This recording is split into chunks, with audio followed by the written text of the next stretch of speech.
ஐநா துணையில அடுத்து நடக்க போகுதுன்னு வாங்க பார்க்கலாம். நிலாவும் சோழனும் கோயிலுக்கு போயிட்டு வந்துடுறாங்க. சரி சோழன், நான் போயிட்டு ட்ரெஸ் சேஞ்ச் பண்ணிக்கிறேன் அப்படின்னு சொல்லி நிலா சொல்லவும், ஏன் இந்த ட்ரெஸ் நல்லா தானே இருக்கு, நைட்டு வரைய இப்படியே இருக்கலாமே அப்படின்னு சொல்லி சோழன் சொல்லவும், சோழன் கஜ கஜன் இருக்கு, நான் போயிட்டு ட்ரெஸ் சேஞ்ச் பண்ணிட்டு வரேன். ஆமா, நீங்க ட்ரெஸ் சேஞ்ச் பண்ணலையா? எவ்வளோ நேரம் தான் இந்த வேஷ்டி சட்டையில இருப்பீங்க அப்படின்னு சொல்லி நிலா கேட்கும். ட்ரெஸ் சேஞ்ச் தானே, இதை நான் பண்ணிக்கிறேன் அப்படின்னு சொல்லிட்டு சோழன் ரூமுக்குள்ள போக, அப்பதான் நிலா கதவை திறந்து ரூமை பார்த்தா ரூமு பயங்கர டெக்கரேஷன் இருக்கு. பார்த்தா அதுக்கு ரூம் எல்லாம் ஜில்லுன்னு இருக்கு. என்ன இது, நம்ம ரூமு தானா அப்படின்னு சொல்லி நிலா சுத்தி முத்தி பார்க்க ரூமுக்குள்ள ஏசியும் இருக்கு. சோழன், என்னது இது அண்ணே, என்ன இது அப்படின்னு சொல்லிட்டு நிலா வந்து கேட்கவும், ஏன்பா உனக்கு இது பிடிக்கலையா அப்படின்னு சொல்லிட்டு சேரன் கேட்கவும், ஐயோ அதெல்லாம் இல்லை, ரூமை நல்லா டெக்கரேட் பண்ணியிருக்கீங்க, பார்த்தா அதுக்கு ஏசி, இதுக்கு தான் என்னைய வலுக்கட்டாயமா வெளியே வான்னு கூப்பிட்டீங்களா? ஆமா நிலா, இந்த ரூமுக்கு ஏசி உனக்கு தெரியாம சர்ப்ரைஸா ஃபிட் பண்ணணும்னு தோணுச்சு, அதான் உன்னைய வெளியில வான்னு கூப்பிட்டுக்கிட்டு இருந்தேன். அதெல்லாம் சரி, ரூமை யாரு டெக்கரேட் பண்ண சொன்னது அப்படின்னு சொல்லி நிலா கேட்க, அதுவும் நான் தான் அப்படின்னு சொல்லிட்டு சோழன் சொல்லவும், உங்களுக்கு அவ்வளவு அவசரம் அப்படின்னு சொல்லி நிலா சொல்லவும், நிலா சொல்லிட்டு ரூமு கதவை பூட்டிடுறாங்க. அண்ணே, அப்பா அவசத்துக்கு சம்மதிச்சிட்டானே அப்படின்னு சொல்லி சோழன் சந்தோஷப்பட, சரிடா உன் வாழ்க்கையில நல்லது நடந்தா எங்களுக்கெல்லாம் ரொம்ப சந்தோஷம் தாண்டா அப்படின்னு சொல்லி சேரன் பாண்டி 2 பேரும் சொல்லிக்கிட்டு இருக்க. சரிடா, சாப்பிட்டுட்டு நீங்க ரூமுக்குள்ள போங்க அப்படின்னு சொல்லி சேரன் சொல்லவும், இல்லைன்னு நான் வர வழியில நானும் நிலாவும் சாப்பிட்டுட்டோம் அப்படின்னு சொல்லி சோழன் சொல்லவும், சரிடா அப்ப நீ நிலா அனுமதி கொடுத்தா நிலாவுடைய ரூம்ல படுத்துக்க, இல்லைன்னா வழக்கம் போல எங்க கூடத்தான் அப்படின்னு சொல்லிட்டு சேரன் தயங்கி சொல்லவும், அதெல்லாம் இல்லை, இன்னைக்கு நைட்டு நான் நிலா கூட தான் தூங்க போறேன் அப்படின்னு சொல்லி சோழன் சொல்லி, நிலா உள்ள வரலாமா அப்படின்னு சொல்லி சோழன் நிலா ரூமுக்குள்ள போக, வாங்க இனிமேலும் நீங்க இங்க தானே இருக்கணும் அப்படின்னு சொல்லி நிலா சொல்லவும், நிலா நீ தான் அதை சொல்றியா அப்படின்னு சொல்லி சோழன் கேட்கவும், முன்னாடி வேற இப்ப வேற, நம்ம வீட்டுல எல்லாரும் சம்மதிச்சு நம்ம 2 பேரும் கல்யாணம் பண்ணிக்கிட்டோம், இதுக்கப்புறமும் நீங்க தனியா ஹால்ல படுக்கிறது நல்லா இருக்காதுல்ல, அதனால இந்த டெக்கரேஷன்லாம் வீணா போயிடக்கூடாதுல அப்படின்னு சொல்லி நிலா வெக்கப்பட்டு பேச, நிலா நீ ஒவ்வொரு தடவை ஒவ்வொன்றும் பண்ணையில எனக்கு அப்படியே ஏதோ கனவுல இருக்கிற மாதிரி இருக்கு அப்படின்னு சொல்லி சோழன் சொல்லவும், கனவுலாம் இல்லை சோழன் இதெல்லாம் இருக்கட்டும், நான் உங்ககிட்ட கொஞ்சம் இம்பார்ட்டண்டாக பேசணும், உட்காருங்க அப்படின்னு சொல்லிட்டு நிலா சொல்லவும், சோழனும் உட்காராரு. சோழன் பக்கத்துல வந்து நிலா உட்காராங்க.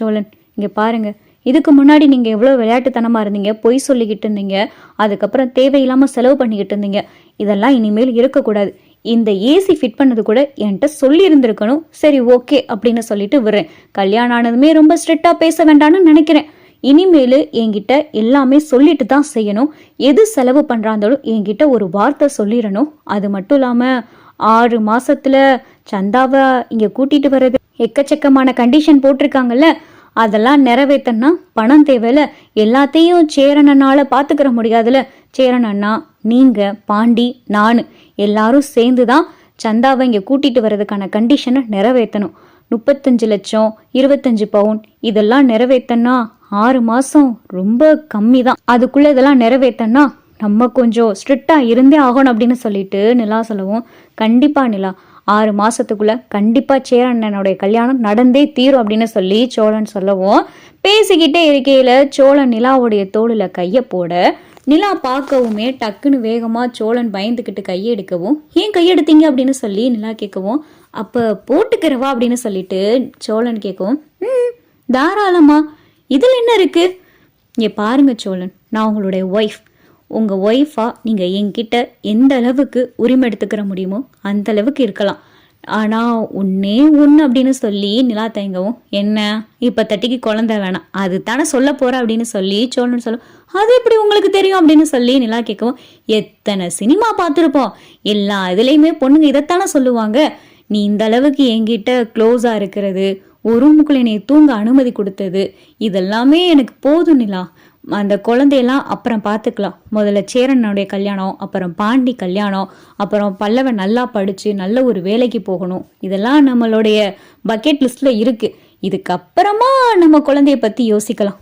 சரி இப்போ தூங்குவோமா அப்படின்னு சொல்லிட்டு இங்கே சோழன் கேட்கவும், அவ்வளோதானா தூங்க போகிறோமா அப்படின்னு சொல்லி நிலா கேட்கவும், வேற என்ன பண்ணலாம் அப்படின்னு சொல்லிட்டு சோழன் கேட்கவும், குழந்தை வேணான்னா குழந்தை வேணான்னு தான் சொன்னேன் அப்படின்னு சொல்லி நிலா வெக்கப்பட்டு பேச, ரைட்டே அப்படின்னு சொல்லிட்டு சோழன் பார்த்தா லைட் ஆஃப் பண்ணிடுறாரு. சோழனுக்கும் நிலாவுக்கும் நல்லபடியா ஃபர்ஸ்ட் நைட்டும் நடந்து முடிய மறுநாள் காலையில ஆயிருது. நிலா எந்திரிச்சு குளிச்சு இழிச்சிட்டு இங்க ரூமுக்கு வராங்க. சோழன் தூங்கிக்கிட்டு இருக்காரு. சோழன் எந்திரிங்க எந்திரிங்க சோழன் அப்படின்னு சொல்லி நிலா உசுப்ப நிலாவோடைய கையை இழுத்து போட்டு இங்க சோழன் கட்டி பிடிக்கவும், என்ன பண்ணிக்கிட்டு இருக்கீங்க சோழன்? காலையில விடிஞ்சிருச்சு, எந்திரிங்க, அண்ணன் வரப்போறாரு, பல்லவன் பாண்டி யாராவது பார்த்துட்டா என்ன ஆகுறது, எந்திரிங்க சோழன் அப்படின்னு சொல்லி வலுக்கட்டாயமா நிலா சோழனை உசுப்பி விட சோழனும் பார்த்தா எந்திரிச்சு குளிச்சுளிச்சிட்டு வரவும் சோழன் முகத்துல அவ்வளோ ஒரு பிரகாஷ். சோழனை பாண்டி பார்த்துட்டு வேகமா கையை பிடிச்சி இழுத்துட்டு வெளியே கூட்டிட்டு போறாரு. என்னடா நேத்து எல்லாம் ஓகேவா அப்படின்னு சொல்லி பாண்டி கேட்கவும், சே இதெல்லாமாட கேப்பா அப்படின்னு சொல்லி சோழன் சொல்லவும், டேய் அவ்வளோ தூரம் உனக்காக ரூமை ரெடி பண்ணியிருக்கோண்டா. இல்லை வழக்கம் போல் உன்னைய கீழே படுக்க சொன்னாங்களா, இல்லை வெளியே போய் தூங்குன்னு சொன்னாங்களா, இல்லை உண்மையிலேயே 2 பேரும் ஹஸ்பண்ட் ஒய்ஃபாக வாழ ஆரம்பிச்சிட்டிங்களான்னு கேட்குறேன் அப்படின்னு சொல்லி பாண்டி சொல்லவும், அதெல்லாம் உண்மையான புருஷன் பொண்டாட்டியாவே வாழ்ந்துட்டோண்டா, அவளா இது அப்படின்னு எனக்கு ஆச்சரியமா இருக்குடா. நிலாவா இதெல்லாம் நினைக்கையில எனக்கு என்ன பண்றதுன்னே தெரியல. ஆனா எக்கச்சக்கமான கண்டிஷன் போட்டா 6 மாசத்துக்குள்ள சேரனோடைய கல்யாணம் நடக்கணும், அதுக்கு எல்லா ஏற்பாடும் செய்யணும்னு சொல்லி நிறைய பாடம்லாம் எடுத்தா ஒய்ஃப் ஆயிட்டால, இதெல்லாம் செய்யத்தானே செய்வா. பாண்டி நான் ரொம்ப சந்தோஷமா இருக்கேன்டா அப்படின்னு சொல்லிட்டு சோழன் பாண்டியை கட்டி பிடிக்க இங்க ரூமுக்குள்ள சோழன் வராரு. அப்பதான் நிலா ரெடி ஆக்கிட்டு இருக்காங்க. நிலாவை பின்பக்கமா வந்து சோழன் கட்டி பிடிக்கவும் அப்பதான் யதார்த்தமா நடேசன் உள்ள வரவும் இதை பார்த்துட்டு, டேய் என்னடா அப்படின்னு சொல்லிட்டு நடேசன் சொல்ல, சோழன் சும்மா இருங்க அப்படின்னு சொல்லிட்டு நிலா சொல்லவும், அப்ப எண்ணி 10 மாசத்துல இந்த வீட்டுக்கு ஒரு சின்ன குழந்தை வரப்போகுது அப்படின்னு சொல்லி நடேசன் சொல்லவும், 10 மாசத்துல என்ன 9 மாசத்துல கூட வர வாய்ப்பு இருக்கு அப்படின்னு சொல்லிட்டு சோழன் மனசுக்குள்ள நினைக்கிறாரு. அம்மாடி மருமகளே நிலா, இந்த வீட்டுக்கு ஒரு மருமக எப்படி வந்தா எப்படியெல்லாம் இருக்குமோன்னு நான் ஒரு கனவு கண்டு வச்சிருந்தேனோ அந்த மாதிரி எல்லாம் நீ இருக்க. சீக்கிரமா ஒரு பேரனையோ பேத்தியோ மட்டும் பெத்து கொடுத்துரு. இந்த நடேசன் போய் சேரதுக்குள்ள அந்த ஆசையை நிறைவேறும். அதுக்கப்புறம் சேரன் பாண்டி பல்லவன் எல்லாரோடைய கல்யாணத்தை பார்த்துட்டேன்னா அதுவே எனக்கு போதும் அப்படின்னு சொல்லிட்டு நடேசன் சொல்லவும், அங்கிள் நீங்கள் ஏன் இப்போ இப்படிலாம் பேசிக்கிட்டு இருக்கீங்க, நீங்கள் முதல்ல சாப்பிட்டீங்களா அப்படின்னு சொல்லி நிலா கேட்கவும், அதுக்காகத்தானே உள்ளே வந்தேன், அப்போதான் இந்த கண்கொள்ளா காட்சியை பார்த்தேன் அப்படின்னு சொல்லி நடேசன் சொல்லவும், சோழன் இனிமேல் இப்பெல்லாம் செஞ்சுக்கிட்டு இருந்தீங்க அவ்வளோதான் அப்படின்னு சொல்லிட்டு நிலா சோழனை மிரட்டிட்டு நடேசனுக்கு சாப்பாடு எடுத்து வைக்கிறாங்க. நிலா சேலையெல்லாம் கட்டி கழுத்துல தொங்க தொங்க தாலி நெத்தியில குங்குமம் பொட்டுன்னு சொல்லி நிலா மங்களகரமா ஒரு வீட்டு மருமக எப்படியெல்லாம் இருப்பாங்களோ அந்த மாதிரி இங்க நடேசனுக்கு சாப்பாடு பரிமாற நிலாவை பார்த்து பார்த்து நடேசன் பூரிச்சு போறாரு.